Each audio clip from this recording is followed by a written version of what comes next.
Well, it is the last day of the maiden voyage for Carnival Cruise Line's brand new ship, the Carnival Celebration, and we are here to tell you our good, bad, and ugly.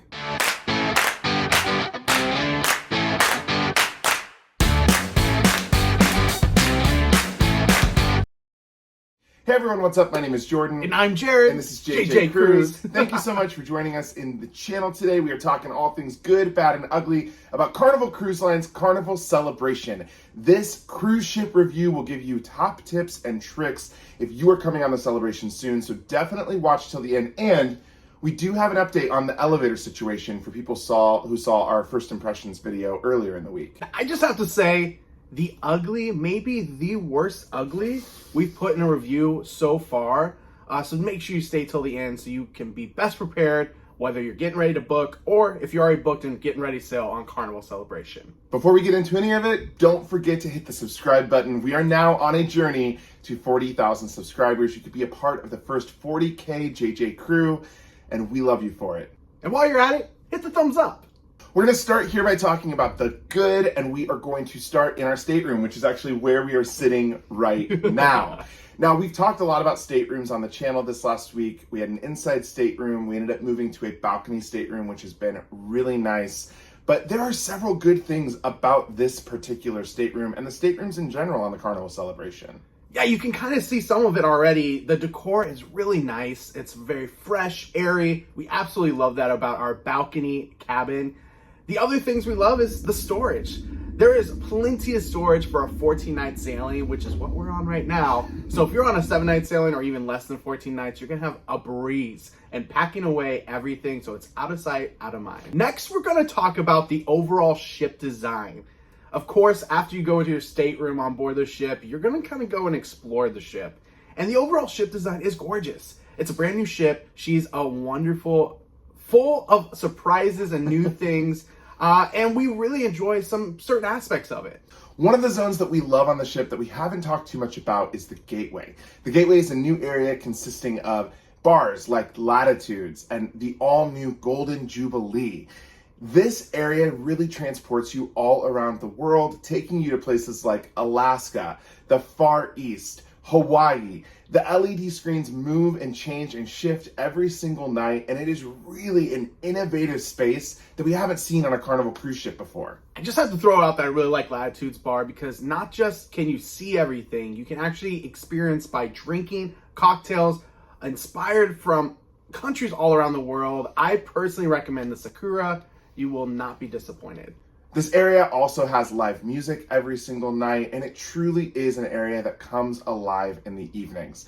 It's a place you're not going to want to miss, and you cannot skip past these two bars without trying some of the drinks. Another newer area on board Carnival Celebration compared to Carnival Mardi Gras is 820 Biscayne. Now, our first impressions review is already up. That is right when we got on the ship, a few days in. What were our first impressions? And our first impressions, well, they were the same as what they are for the full review, so feel free to go check out that video for a little bit more on 820 Biscayne. Of course, this ship also has other zones that we saw on Mardi Gras, like the Ultimate Playground, where both the first and second now roller coaster at sea resides, and Celebration Central, where we have some of our favorite venues, like the Comedy Club and the Piano Bar. Speaking of the Punchliner Comedy Club as well as Piano Bar 88, these are two of our favorite venues on board the ship. And compared to Carnival Mardi Gras, the Comedy Club lineup is just fantastic. They have multiple comedians every single night in separate venues multiple times throughout the evening. So you don't ever have to feel like you have to get there super early for seats like you did on Carnival Mardi Gras. We really like the design and scheduling because you never feel like you miss out or have to wait in line to get a good seat. We also had some concerns with Piano Bar 88 being overpacked like it was on the Mardi Gras. Now, this was a 14-night sailing, so there's lots of time for people to go in and out of the Piano Bar, but they had the Piano Bar every single night, and we actually didn't end up having problems getting seats in there like we thought we would. It was packed for the first couple of days, and then for the rest of the cruise, we could kind of go and come into the Piano Bar as we like. Shout out to Eden, who was in there this entire cruise. He is a fantastic, fantastic musician, and we really, really enjoyed sitting and listening to his music. Yeah, props to him. I think out of this entire 14-night journey, he might have had 2 nights off, We didn't have a lot of port days, so that's a lot of sea days to be at the piano, so props to you.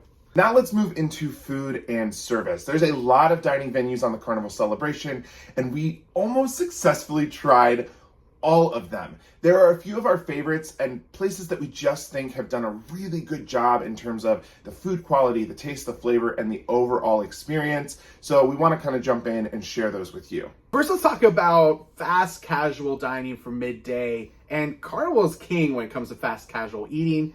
Our favorite on board is Shaq's Baked Chicken. That juicy chicken sandwich. Oh my goodness.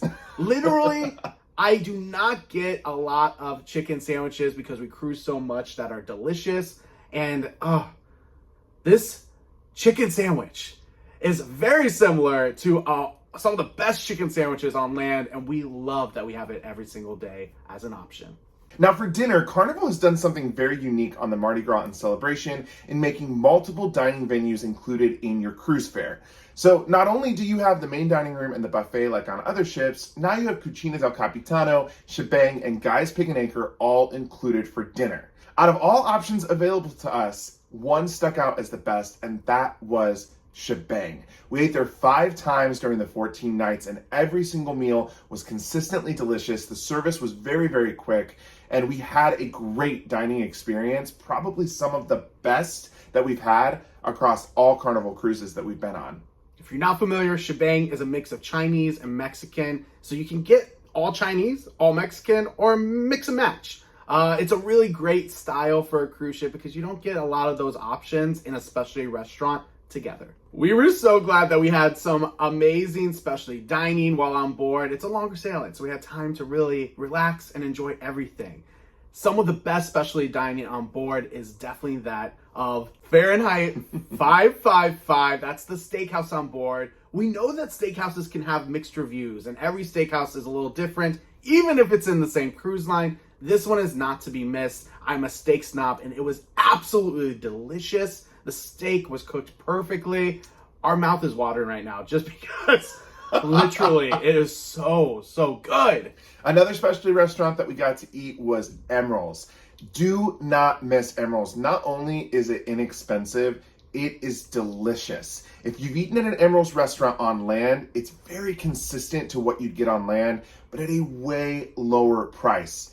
Most of the appetizers are around $6 and the entrees are $10 to $12. So we would not want you to come on the Carnival Celebration and miss out on Emeril's. Don't miss out on the red beans and rice. They're only $3 and are probably one of the best dishes on board the ship. I think I'm gonna get some after this. Oh, we're definitely getting some after this. Now in terms of the service across the dining venues, honestly, we've been really pleasantly surprised. We've been on many maiden voyages, and for this ship's first time with paying guests, the team has done a great job. We want to just give a shout out to all the people, all the crew on the ship, because we've actually found this to be one of the best maiden voyages in terms of service that we've ever experienced. Moving into entertainment activities, I have to start with activities. This is a longer journey, right? 14 nights. So some of these may not be available on a 7-night journey, but we really hope one day of activities is. That is our Throwback Sea Day. Your cruise director, Lee, takes you back in time and takes you into activities that were on the original Carnival Celebration Cruise Ship. Not this one, the original one. And it is absolutely a wonderful time. There are competitions like Knobby Knees, as well as horse racing, just some really fun events. Oh, ping pong contest. How many ping pong balls can you put inside your bathing suit? I'm not making this up. It is a blast from the past, and we absolutely loved it. Also, in Carnival fashion, the fun squad on the ship has been wonderful. They've been a great team of hosts for all the different activities, adult game nights, trivia. There's just so many things that they packed into the schedule. And for 14 nights, we saw a lot more activities on this transatlantic than I would say other transatlantics that we've done with other cruise lines. So Carnival just did a great job of filling the schedule full of activities. And we have no doubt if you're getting ready to come on the ship, you are not going to lack anything to do. Moving into the entertainment section, we saw all of the shows, and especially the new shows. And these are some of the best production shows that Carnival has to offer. The one I want to really specify is the Most Magnificent Circus. This one combines a lot of aerialist acts as well as singing and dancing in Celebration Central in the audience to where you are a part of the circus yourself. It is a really good time, and it is definitely one of the best Carnival has to offer. We are loving that Carnival has stepped up their game in terms of entertainment and made their shows both innovative and immersive.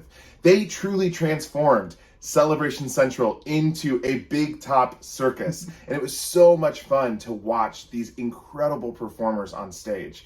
I also want to say that a lot of Carnival fans on the ship love this show. We keep getting stopped and people keep saying, "Oh my gosh, did you see the show? It was amazing." There was a big problem with it, and we're going to talk about that later, but overall, Carnival is doing the right things in terms of their actual entertainment. And one thing to note with all of these shows is they're really using these digital screens in the background to their advantage. It's a beautiful sight behind the cast as well. So no more of this just blank curtain or just one facade in the background the entire time. You really get transported to these places that they want to take you, and it's really a beautiful experience. One last thing on our good list that we have to mention and talk about is the Wi-Fi. The Wi-Fi on this ship has been incredibly good. We haven't had really any issues working or doing lives on our channel, uploading videos. It has been a very pleasant surprise because if you've worked from a cruise ship, you know that's not always the experience. The Wi-Fi speed has been great. All right, now it's time for, well, the unfortunate of the review, and that is the bad. These are the bad experiences we've, well, experienced. It may not be the same for everyone, but we have to give you our perspective here. So let's talk about some of the bad of our cruise. The first thing about the stateroom, we talked about in almost every video, so we're not going to spend a lot of time on this. The bathrooms in the staterooms, both inside and balcony, is small. It's too small for us. We do not love it. I think that the feedback is it's a general consensus here amongst the cruisers on board, but it's just one thing that we did not like about the stateroom. Shifting into ship design, one thing is still constant from Carnival Mardi Gras. The fact that the buffet is between two swimming pools is really awkward. I mean, they do have a sign saying you have to put your shirt on and you can't be barefoot throughout the buffet. But walking from one pool to the other, even in a towel and a shirt on, it's a little awkward, and it's definitely not what I want to be experiencing while eating my meal in the buffet. This has not changed from our initial review of Mardi Gras. They didn't make any changes to the actual layout of the Lido deck, and we still had a problem here on Celebration. Something else that has not changed from Mardi Gras is the Deck 7 layout. It's just awkward with small passageways to kind of get from one side of the ship to the other without walking into the casino. I wish that there was a better footpath on Deck 7. We said it in Mardi Gras. We're saying it again in Celebration. Maybe for Jubilee they'll make a change. But it's awkward. And if you're watching a show in Celebration Central, you're going to have people constantly walking in front of you if you're sitting in that stadium seating between 7 and 8. This hasn't changed from our first impressions. It actually only got a little bit more awkward and worse as the sailing went on. So not our favorite design of, I think, a deck in general, but it is what it is. Let's talk about the unfortunate happenings, the bad of the food, and that is really centralized on, well, the main dining room. The main dining room was probably the longest waits across the ship every single night. If you're looking to elegant night, you better be ready to go at 5 o'clock when they open up check-in times and hope that you're one of the first to press the button. Otherwise, you're going to have a 1 to 2 to maybe even 3 hour wait to get to the main dining room. Now, we like that you can check in on the app and it'll show you your estimated wait time, but there was multiple nights where we didn't even get into the main dining room because it was a 100 to 170 minute wait on the app. Now, this is okay because, like we said, there's other places to eat. But for those of you wanting to eat in the main dining room, this was an issue. Something else that we want to talk about in terms of the main dining room for dinner is the food quality in general was not very good. Now, we only ate there twice. We had one meal that was okay, and we had one meal that was very bad. But the reason that we are putting this in our review is because we have been stopped an overwhelmingly amount of times on the ship with people wanting to talk to us about the main dining room food, asking what we think, and telling us that they think the main dining room food is just overall not where it should be. These are loyal Carnival cruisers that cruise Carnival all the time. So we want to make sure it's in the review because we had 2 nights of dinner there. They went every night and they experienced every single night. I will say we went for sea day brunch and we did like our food a little bit more for sea day brunch, which was a pleasant surprise. But in general, the main dining room definitely has some quality control issues that they need to address. This next one was really a surprise to us and obviously not a good one. The food from Guy's Pig and Anchor as well as Guy's Burger Joint lacked flavor. I mean, Guy Fieri is all about Flavor Town, and we were shocked when we had our first burger from Guy's Burger Joint, and we couldn't even taste the burger. There was not much flavor there. Obviously, the toppings are still there. You have all the options, just like all the other Carnival ships. We think Guy might need to get on this ship and do a little bit of training for some people to maybe figure out how to bring back the flavor, because we need the flavor that we love from Carnival Cruise Line for all of Guy's restaurants. I want to make a quick comparison here. We ate at Emeril's, and I said that Emeril's was so similar to Emeril's restaurants on land. The Guy's food on the ship is nothing like the Guy's restaurants that we've experienced on land. Overall, the quality has come down quite a bit, and we did go to Guy's Burger Joint twice just to make sure the first time wasn't a miss. Both times, we kind of looked at each other and we were like, this just isn't doing it for us. So, I don't know. You'll have to come and experience it for yourself, but it doesn't seem to be consistent with the Guys that we know and love on other Carnival Cruise Line ships. Another thing we noticed and have been talked about a lot on this sailing is the lack of late night options. We all know that Carnival recently added costs to room service menu items.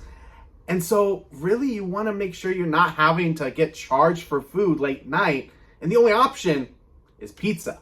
And it's only open till 3 a.m. And a lot of times late at night, there may be one slice there. Otherwise, you have to wait a good 10 minutes before a new one is made.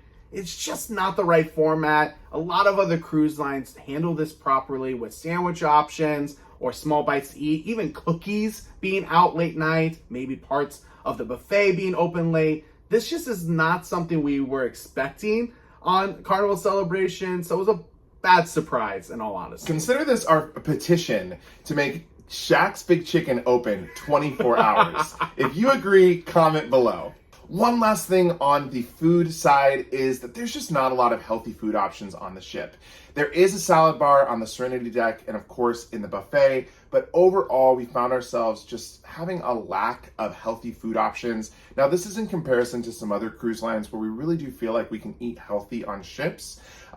We've gained, I think, a little bit of weight on this cruise over the 14 nights, and the food has been really good overall, but we'd love to see Carnival come out with a little bit more healthy options around the ship for their cruisers. It's almost time to talk about our ugly, but before we do, we have an update. From our first impressions video, we talked about the elevators being our really big concern and the one big problem.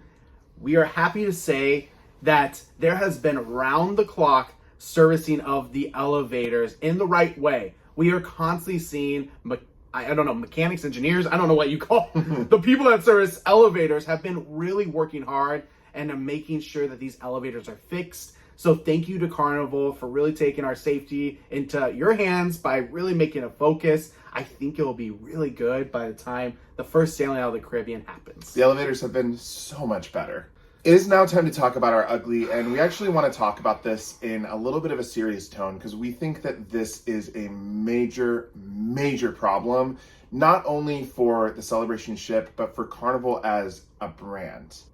Now, this particular ugly does have to do with one of the shows that we saw and loved, the Most Magnificent Circus. However, our ugly for this cruise ship is Celebration Central. This, unfortunately, is something very serious. Celebration Central is not built the right way for seating for these types of shows. There is a lack of seating, and what happens with lack of seating with shows that people want to see? People start fighting over seats. For the Most Magnificent Circus, people camped out all day in the seats that are open all day to see the show at night. First of all, you should never have to do that.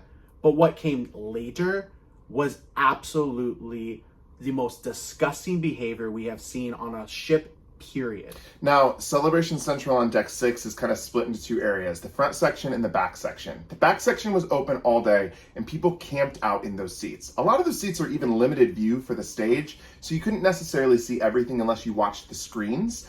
But the front section was closed as they were building and getting ready for the actual show. About 3 hours before showtime, people started to kind of not even line up, but just gather in crowds outside those sections. Jared was a hero, and he was one of those people that actually got towards the front so that he could get us seats. But then they opened up the area 45 minutes before showtime started, and it was the most chaotic thing that we have ever seen. As we got to our seats, immediately 3 fights broke out. One in front of us, one behind us, and one a few rows behind us. The profanities that were being yelled, imagine every word under the sun that you could hear being screamed at people. And the worst part about this, there were kids around. I cannot for the life of me imagine how I would have felt as a parent if I had my kid with me and I heard people yelling the F word, calling people the A word. I mean, it was the most disgusting behavior we've ever seen on a cruise ship, and it went on for a good 5 to 10 minutes until people were finally seated. There were fights over seats for a show that's supposed to be complimentary, that's supposed to be something that is available to all. It's absolutely ridiculous that anyone had to feel like they had to wait in line to get to see a show. But even worse, it's even worse, the fact that people are fighting. This is not what a cruise is about. Cruising is not about fighting against other people. It's about making friends with people around the world from different cultures, different backgrounds. People is why we love to cruise. We love meeting people. And this was the absolute opposite experience for what cruising is meant for. Now, something to note. Our estimate is that there's about 600 seats in the space. If there are 6,000 people on board, that means 10% of the people on board can see each show. For our sailing, there was 4 shows. That means less than half of the people, your guests on the ship, did not get to see this incredible show, which has been in development for more than 2 years. It's an absolute shame that this is what's going on this ship. And we really hope that there is some kind of fix to it. We don't know what that fix is because it's honestly a design flaw in Celebration Central for this type of show. But we really hope there's some kind of fix or orderly conduct at least to get people seats so people don't have to fight or wait all day in line to get a seat. We'll also note there are people that see the show multiple times. And I'm going to say this, it is your cruise. You can do what you want. I would personally say for this show, maybe be respectful of other people. Go once and that's it. And if you're going to go a second time, stand in the back or watch one of the screens that's in the back or somewhere else, so that way you're not taking one of the seats for the very limited performances and limited seats in the venue. If you're cruising on Carnival Celebration in the future, we'd love for you to report back to us if this has gotten any better, because this was one of the worst experiences that we've had on a cruise ship. We felt super uncomfortable, very awkward, and everyone was extremely confrontational in the moments getting those seats. So we just want to hear from you. Let us know if this has improved since we sailed here on the maiden voyage, but that was really quite ugly. So that's the good, bad, and ugly, our review of Carnival Celebration. Let us know your thoughts in the comments below. Are you coming on a future sailing and you're wanting some more information, or did you just recently get off by the time you watch this video and have some updates for us all to know? We want to hear in the comments below. Don't forget to like and subscribe after watching the video. Thank you so much for joining us today. And thank you to Carnival for a wonderful 14-night cruise. Overall, this has been our best experience with Carnival Cruise Line, and we have really appreciated the hard work that the crew has put in. You all have been wonderful. Thanks so much for watching, and until next time, see ya!